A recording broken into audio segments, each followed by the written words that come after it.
អូរ៉ាំងនៅមិនឆ្ងាយប៉ុន្មានពីក្រុងសែនមនោរម្យសម្រាប់អ្នកចូលចិត្តដំណើរកម្សាន្តច្បាស់ជាបានស្គាល់ទឹកដីអូរ៉ាំងដោយសារនៅតំបន់នេះមានទេសភាពស្រស់ស្អាតអូរ៉ាំងជាទឹកដីដែលមានបងប្អូនពលនងគាត់រស់នៅច្រើនគួរសមដោយសារនៅតំបន់នេះអំណោយផលដល់ការដាំដុះនិងចិញ្ចឹមសត្វជាដើមតាមឲ្យដឹងពីចាស់ទុំនៅទីនេះអូរ៉ាំងពីមុនមិនសូវមានមនុស្សច្រើនដូចឥឡូវទេតែដោយសារសម័យកាលប្រែប្រួលអូរ៉ាំងឥឡូវមានបងប្អូនខ្មែរចូលមករស់នៅជាហូរហែពីមុនហ្នឹងចិនជាតិទាំងអស់អត់មានលីលំណានេះទេអូងច្រៃចំពោះឬខ្មែរអត់ទាន់មានទេកាលហ្នឹងកំណត់ខ្ញុំនៅហ្នឹងចាប់ពីដូនពីតាពីយាយតាតូតពីមុនហ្នឹង70ហ្នឹងបោលនុលអាហ្នឹងខ្ញុំតន់តែប៉ុន្តែខ្ញុំអត់បានធ្វើទេកាលនុលហ្នឹងខ្ញុំនៅតូចហើយនៅក្មេងហើយខ្ញុំកាលហ្នឹងនៅរៀនជនជាតិភាគតិចហ្នឹងអត់បានរៀនច្រើនទេកាលហ្នឹងដោយសមថ្ងៃហ្នឹងដោយសារបងប្អូនពីភូមិណាមករស់នៅរួមសុខរួមទុក្ខហ្នឹងបានច្រើនពីសម័យដើមអ្នកមណ្ឌលគិរីភាគច្រើនរស់ពឹងអាស្រ័យទៅលើធនធានធម្មជាតិដែលរួមមានការចូលព្រៃរុកផ្សិតបេះបន្លែផ្លែឈើបរបាញ់សត្វនិងដាំស្រូវជាដើមតែចូលដល់សម័យបច្ចុប្បន្ននេះបរិបទនៃការរស់នៅរបស់ពួកគាត់បានផ្លាស់ប្ដូរច្រើនដូចជាផ្លាស់ប្ដូរពីការបរបាញ់សត្វមកចិញ្ចឹមសត្វជាដើមខ្ញុំបានចំណាយពេល2ថ្ងៃជាមួយនឹងគ្រួសារមួយនៅក្នុងទឹកដីអូរ៉ាំងដើម្បីធ្វើវីដេអូពាក់ព័ន្ធនឹងជីវិតប្រចាំថ្ងៃរបស់ពួកគាត់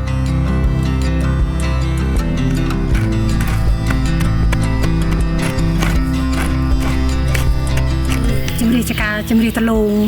រួមផ្សំ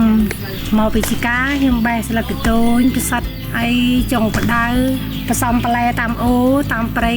ក្រៅពីការងារចានឆ្នាំងនៅក្នុងផ្ទះបងស្រីរញើសក៏អាចបំពេញការងារស្រែចម្ការនៅខាងក្រៅផ្ទះបានផងដែរដែលនេះជាទម្លាប់ជាប្រចាំរបស់អ្នកមណ្ឌលគិរីធ្វើអញ្ចឹងរហូត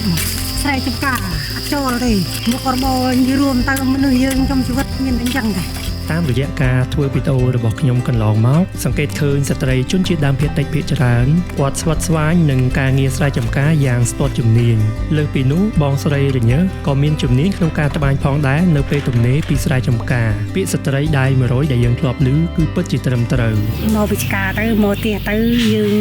មើលមន់មើលទាហាន់តដើមចេកអត់មានចំណីទេដាក់តដើមចេកជាមួយកន្ទក់លក់មន់ទា1 2ទៅឲ្យកូនទៅរៀន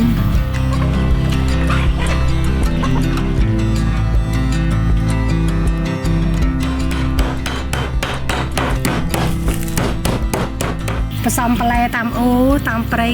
រួមផ្សំដល់ពេលល្ងាចទៅមកយកឲ្យកូនមកពីរៀនទៅធ្វើម្ហូបឲ្យកូនហុំចឹងមកសោដុំសុកមកកុំអើជ្រីដល់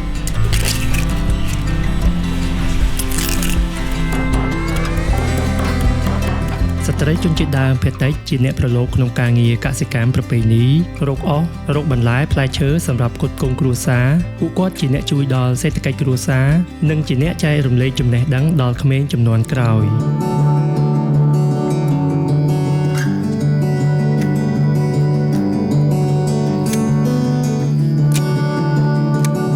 ដើម្បីជ្រងសេដ្ឋកិច្ចគ្រួសារបងប្រុសភេទដែលត្រូវជាស្វាមីត្រូវទទួលបន្ទុកការងារខាងក្រៅផ្ទះដែលរួមមានការកាប់គាស់និងដាំដុះជាដើមដាំ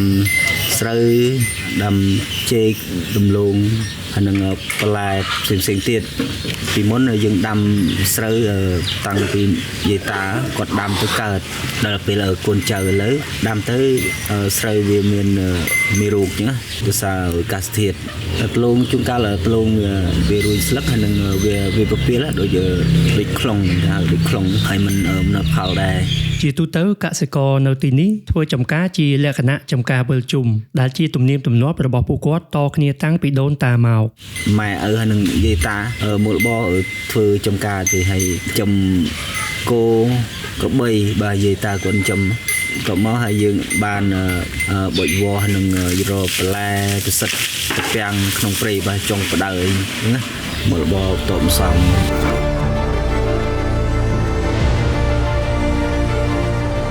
ការពីព្រៃការពីសត្វព្រៃទាំងអស់ដោយសារយើងមានសហការពីញាតិធម្មូលដ្ឋានអភិរក្សសត្វព្រៃនិងព្រៃឈើដើម្បីយើងអាចនឹងលក់ខ្យល់លក់ក្បនទៅឲ្យបរទេស ក្រៅពីការងារចិញ្ចឹមជីវិតបងផេតក៏ជាសកម្មជនព្រៃឈើនៅក្នុងសហគមន៍មួយរូបផងដែរដោយមានការជួយជ្រោមជ្រែងពីអាជ្ញាធរនិងអង្គការមួយចំនួន សាលបាតដោយសារមានថវិកាគ្រប់គ្រងពីគម្រោងយើងទៅហើយដើម្បីការពីព្រៃក្នុងមួយខែវា4ដងក្រុមខ្ញុំ15នាក់ចែកជាពីក្រុមចុះបានយើងគឺផែនការអីយើងជូនដំណឹងទៅអាជ្ញាធរដើម្បីលក្ខការចូលរួមបាទអភិរក្សសត្វព្រៃនិងព្រៃឈើដើម្បីយើងអាចនឹងលក់ខ្យល់លក់ក្បនទៅឲ្យបរទេសដើម្បីយកមកអភិវឌ្ឍរួមក្នុងភូមិបានថវិកាមកយើងបានជួសជុលសាលារៀនទិញសម្ភារៈសាលារៀនក៏រកដល់សម្រាមសាលានៅរោងចុងជួសជុលដង